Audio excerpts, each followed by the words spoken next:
the first Sony camera I've had since 2009, before they even implemented video in their cameras. I did buy the kit lens that comes with this camera, FE4 to 5.6, 28 to 60. As you can see, it is a tiny lens. Filter thread on this is a 40.5. I don't know if I've ever seen a half point thread before, so that'll be interesting. All right, after that, we've got the Sony USB charger.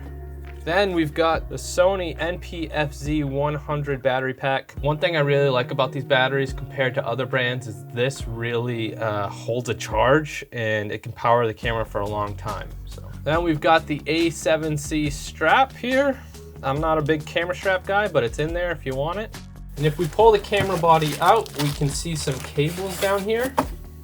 This is a USB Type A 3.0 to a USB-C cable. Then, of course, we've got the body itself. There it is, the Sony A7C. First impressions is it's so tiny.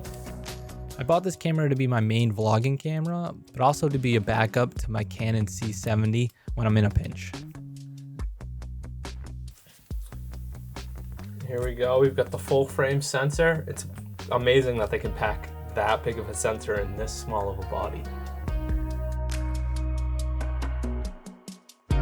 Here's some sample footage from a few recent vlogs that I shot.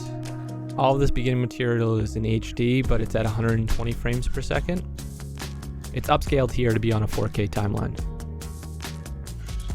This is all handheld, no post stabilization.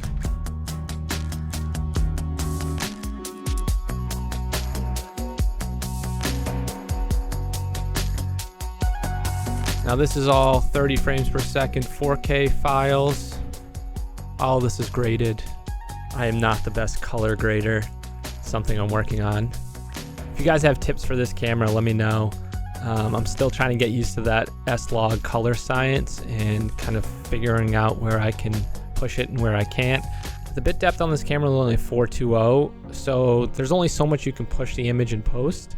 Anyways, if you subscribe to my channel, I'm sure you'll see a lot more of this. I'm using this as my main camera for YouTube and vlogging. So drop a like, hit that subscribe button, and I'll see you next time.